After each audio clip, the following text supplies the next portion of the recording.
Bonjour à tous, soyez les bienvenus sur Monaco Info, comme d'habitude, mais encore plus particulièrement aujourd'hui où nous allons consacrer une large partie de cette édition à la naissance des enfants princiers.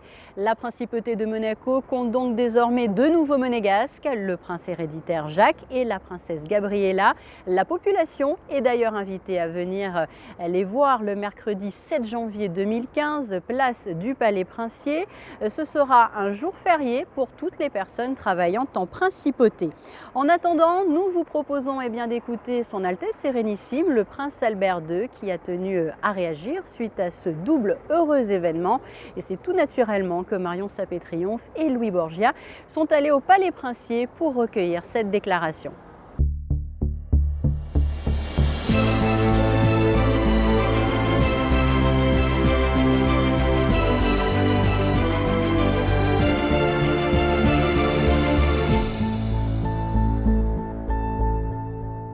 Mes très chers compatriotes et habitants de la Principauté, j'ai la grande joie de vous annoncer que la princesse Charlène, mon épouse bien-aimée, a donné naissance le 10 décembre 2014 à un garçon et une fille qui ont reçu les noms de Jacques Honoré Régnier, qui devient prince héréditaire, et Gabriella Thérèse Marie, princesse et deuxième dans la ligne de succession.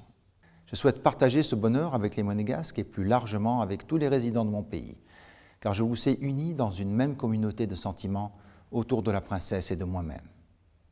Je remercie toutes celles et tous ceux à Monaco et à travers le monde qui ont manifesté leur attachement envers la princesse, moi-même et ma famille. Remercions Dieu de ce grand bonheur. Per a sua benevolenza, ringraziamo Dio e rallegriamoci. My dear fellow citizens and residents of the Principality, it is with great joy that I have the pleasure of announcing that Princess Charlene gave birth Wednesday, December 10th, 2014, to a boy and a girl named Jacques Honoré Régnier, who will bear the title of Crown Prince, and Gabriella Thérèse Marie, Princess and second in the line of succession. I wish to share this moment of happiness with the Monegasque people and more widely with all my country's residents. These births further bolster the feeling of community that unites us. I'd also like to express my sincere gratitude to all those in Monaco and across the world who have expressed their attachment to the Princess, myself, and my family. Thanks be to God for this wonderful blessing.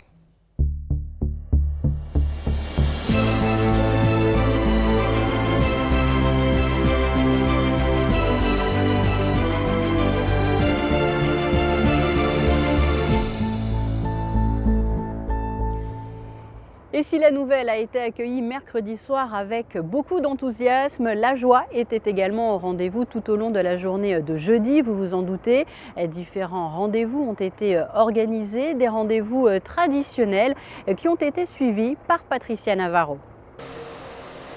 Le soleil n'était pas encore levé ce jeudi et le palais était encore illuminé aux couleurs de la principauté lorsque les employés municipaux, après avoir pavoisé tout Monaco, ont procédé à l'affichage de la déclaration du maire annonçant la naissance du prince héréditaire Jacques et de la princesse Gabriella. Quelques heures plus tard, place du Palais, la traditionnelle relève de la garde prenait un caractère encore plus solennel et historique avec la présentation par le chambellan du prince, le colonel Solaire, et par le colonel Fringant, commandant supérieur de la force publique, des deux déclarations de naissance des enfants du couple princier.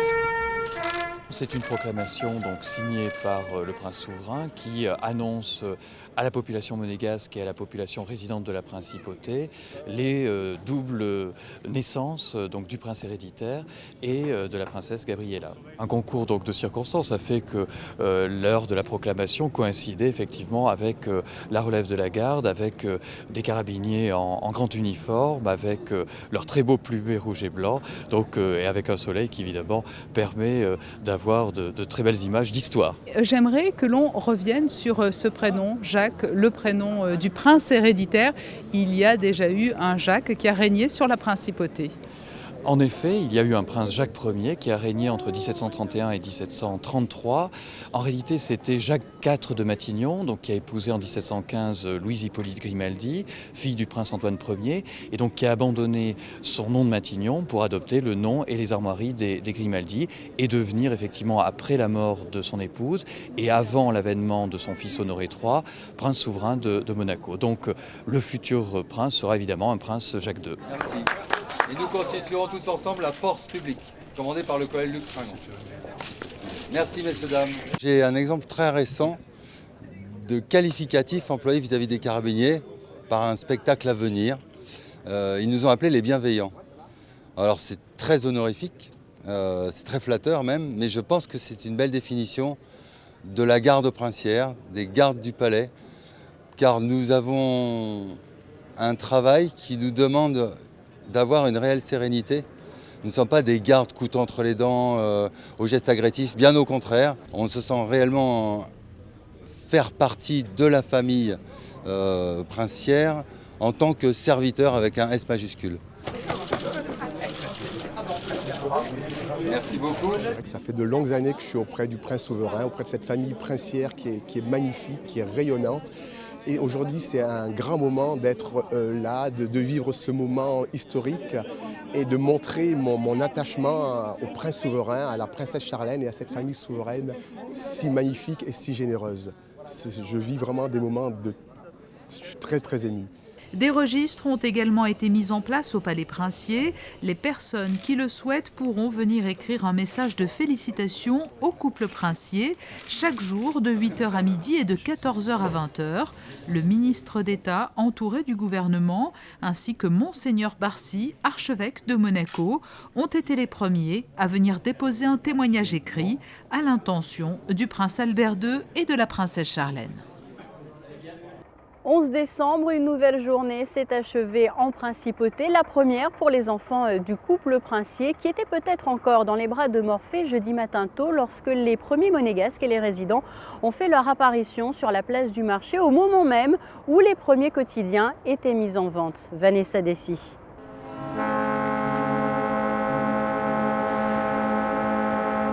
C'est une principauté qui s'est réveillée dans la joie et le bonheur. Les Monégasques ont le sentiment d'avoir vécu un moment historique. Après plusieurs mois d'attente, les jumeaux de la princesse Charlène et du souverain, Gabriella et Jacques, sont nés ce mercredi après-midi. Une naissance princière qui a suscité le bonheur de la population. Au petit matin, sur la place du marché de la Condamine, les Monégasques étaient très émus. Que du bonheur, non? On l'attendait, ça y est, ils sont là. Et 2 enfants, c'est merveilleux. Un bébé, c'est beau, mais alors 2, c'est encore plus beau. Ils sont nés en décembre. Il y a Raphaël qui est né en décembre. Moi, je suis né en décembre. Que des bons signes. Donc, on est heureux, on est content. Oui, c'est magnifique. Nous attendions ça depuis longtemps. Hein. Alors donc, cette fois-ci, c'est vraiment un événement très heureux pour toute la principauté. Je pense que c'est la première fois où il y a vraiment des jumeaux et de sexes différents. Donc, une grosse joie pour tout le monde. On a entendu quand même les coups de canon, on est sur Roquebrune et on a entendu. Ouais, c'était génial. Je pense que tout le monde était très content, ça s'entendait, tout le monde parlait de ces 2 enfants, Gabriel et Jacques. Donc voilà, il y avait une espèce de bruit de fond qui montait. Voilà, très bien quoi. C'est un grand bonheur, bien sûr, pour la principauté, surtout pour nous Monégasques, c'est évident, bien sûr. Ah, sono felicissimo, almeno abbiamo una cosa in cui essere più felici, sia per il principe che per la principessa. Siamo tutti contentissimi. Que c'est bien pour elle et que je suis vraiment content. C'est mignon. Dis cosa pensi, dai. C'est mignon, c'est bien pour Monaco aussi. Au moins, il y aura notre prince. Ça fait très plaisir. On attend de voir les photos pour voir comment ils sont beaux. C'est un grand bonheur, c'est espéré et attendu depuis longtemps. En plus, la fille et le garçon, c'est le choix du prince, pas du roi. Salut Eric. Et dans tous les kiosques de la principauté, la naissance princière était au cœur de toutes les colonnes des quotidiens. Et même au-delà des frontières, l'Italie, l'Allemagne et bien d'autres journaux étrangers s'empressaient de relayer l'heureuse nouvelle. Désormais, la presse devra faire preuve de patience avant la présentation officielle de la princesse Gabriella et du prince héréditaire Jacques. Il était exactement 17h04 lorsque le premier enfant du couple princier a vu le jour, suivi à 17h06 du second enfant de leurs Altesses Sérénissimes, le prince Albert II et la princesse Charlène. Peu de temps après 19h mercredi, le communiqué du palais princier a confirmé que la famille Grimaldi venait de s'agrandir. Peu de temps après, de nombreux rendez-vous historiques ont débuté. En premier lieu, les 42 coups de canon suivis de très près par Fabien Bonilla, Lionel Bernardi et Serge Prémont. Il est 19h30, les carabiniers sous le commandement du colonel Luc Fringant sont prêts. Le premier coup de canon vient de retentir dans toute la principauté pour annoncer la nouvelle que tout le monde attend depuis quelques jours. Un son bruyant que la population monégasque n'a plus entendu depuis 1965 et la naissance de la princesse Stéphanie. 42 coups de canon sont tirés du fort Antoine à raison d'un tir toutes les 30 secondes. 42 coups de canon, 21 pour chaque enfant. La population veut vivre ce moment festif au plus près et se rapproche. Monégasques, résidents ou même carabiniers, c'est un grand moment d'émotion. J'ai eu l'honneur d'avertir, comme le veut la tradition, la population monégasque et les résidents de la naissance du prince héréditaire et de la princesse, puisque à l'heure où on parle, je pense que je ne dévoile pas un grand secret. Et donc, autrefois, c'était le seul moyen pour avertir tout le monde, un moyen le plus bruyant possible. Bon, bien sûr, maintenant, je pense qu'on attendait ces coups de canon. J'ai tiré le dernier coup de la dernière salve. Il y avait 2 salves de 21 coups de canon. La première salve de 21 coups, c'était pour le nouveau prince héréditaire. La seconde salve pour la princesse. Donc beaucoup d'émotions parce que bien sûr, je vous le disais, c'est pas les coups de canon, c'est surtout ce que ça signifie. Et donc je suis très heureux pour le prince, pour la princesse, pour les monégasques. Je suis monégasque depuis peu et je ressens encore plus le bonheur d'avoir tiré ces coups de canon qui sont le symbole de ces naissances princières. Ce qui arrive ce soir, c'est vraiment très émouvant, vraiment très émouvant. On entend les sirènes des bateaux, les cloches des églises qui sonnent. Bon, c'est du bonheur et qu'on partage avec le prince. Après plus de 20 minutes de salve, ce sont les cloches des églises et de la cathédrale qui ont retenti pendant un quart d'heure. Là aussi, un moment de joie. Nous attendions ces naissances avec beaucoup d'impatience, mais aussi beaucoup de joie. Donc vraiment, aujourd'hui, nous sommes très heureux. Vous pensiez vivre un moment comme ça ? Non, d'ailleurs, je suis sorti exprès pour vivre ce moment historique avec tout le monde et entendre les coups de canon, parce que de l'archevêché, on ne les entend pas. Mais entendre les cloches, les bateaux, vraiment les klaxons des voitures qui marquent la joie, qui marquent l'allégresse de tout un peuple.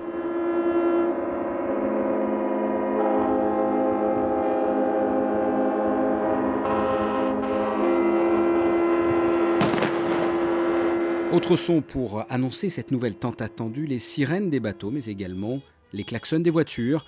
Voitures sorties pour fêter cet instant historique.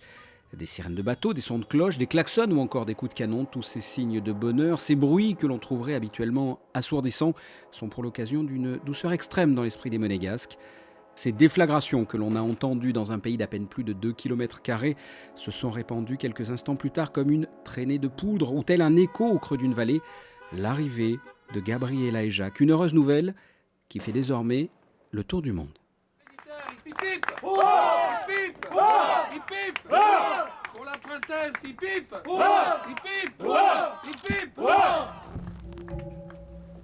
Refermons à présent cette large page consacrée à l'arrivée du prince héréditaire Jacques et de sa sœur, la princesse Gabriella. Nous reviendrons bien évidemment au cours de nos prochaines éditions sur cet événement historique. Place à présent au reste de l'actualité, puisque mercredi, l'association Les Enfants de Franquy a organisé sous le chapiteau Espace Fontvieille son traditionnel goûter.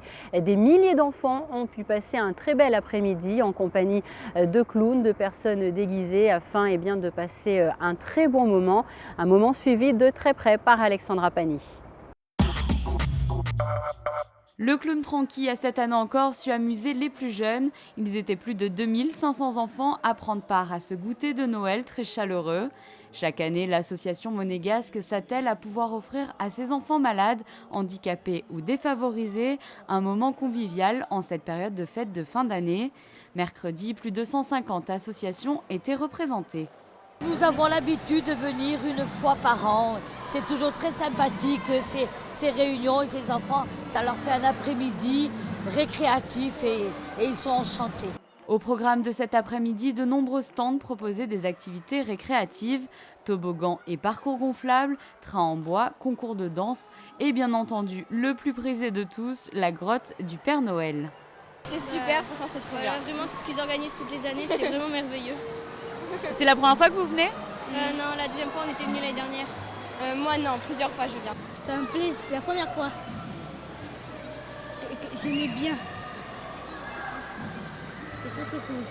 Moi c'est la deuxième fois que je viens dans ce Noël de Franquy. Franchement c'est bien, ça fait plaisir, ça change un peu.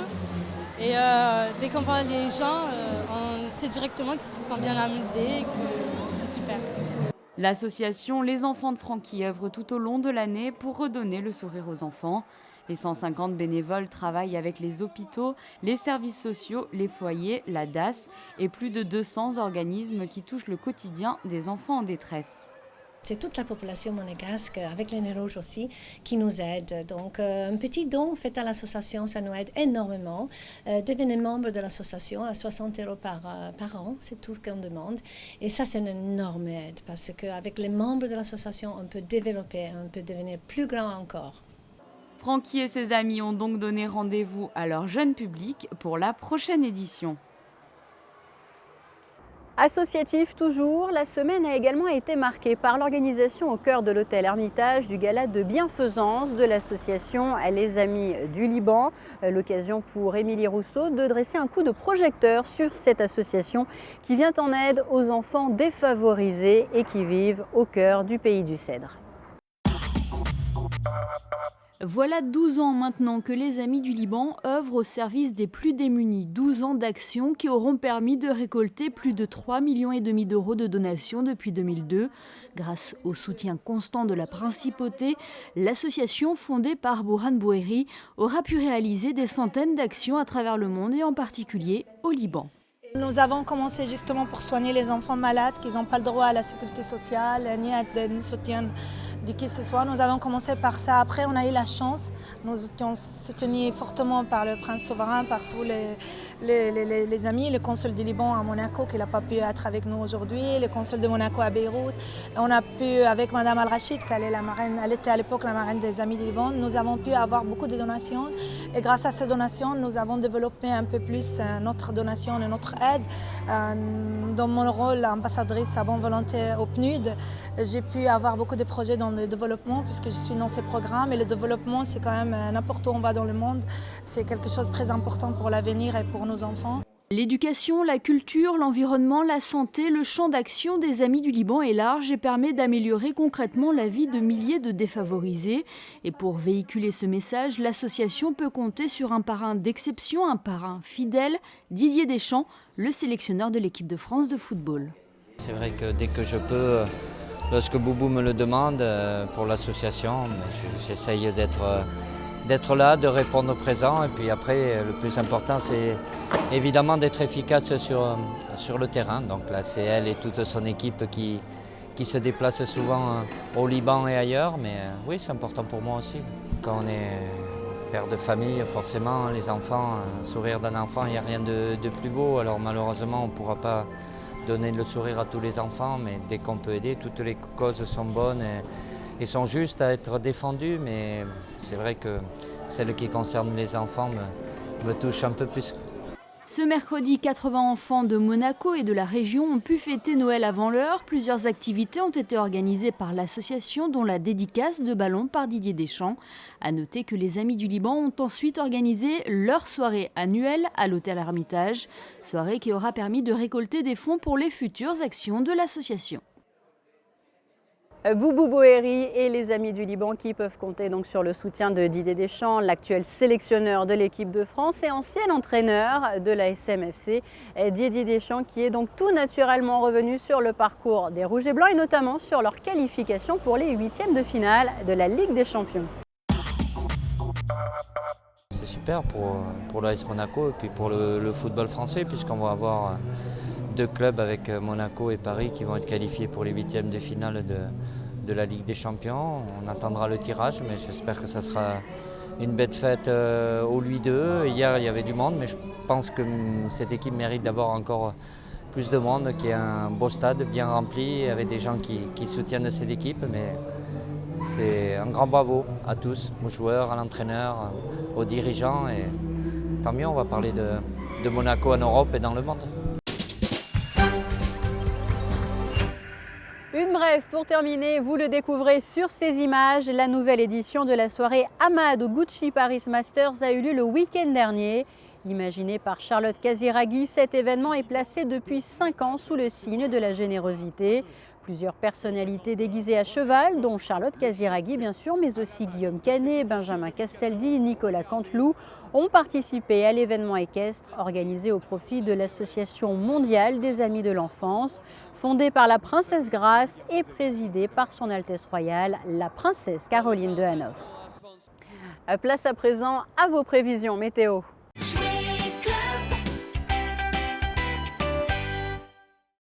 Vendredi, moins de soleil que les jours précédents, un temps encore sec, des températures comprises entre 11 et 16 degrés. Samedi, un soleil beaucoup plus intermittent, les nuages devraient faire leur grand retour dans la nuit avec un risque d'un peu de pluie. Dimanche, petite pluie dans la nuit, un ciel encore incertain, en partie nuageux dans la journée, comptez jusqu'à 15 degrés pour les maximales. Lundi, une journée comparable à la précédente, des nuages dominants sans grand mauvais temps, quelques rayons de soleil dans l'après-midi.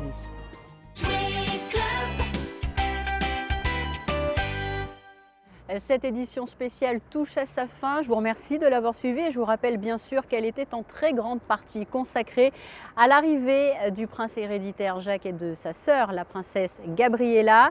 La population monégasque, les résidents, tout comme les salariés et toutes les personnes le souhaitant pourront les voir le mercredi 7 janvier sur la place du Palais Princier. En attendant, je vous propose de nous quitter sur ces images réalisées notamment à l'occasion de la naissance de son Altesse Sérénissime, le prince Albert II en 1958. C'est avec beaucoup d'émotion et de joie, vous l'imaginez, que la rédaction de Monaco Info a préparé ce journal. Encore merci à vous de l'avoir suivi et à très bientôt.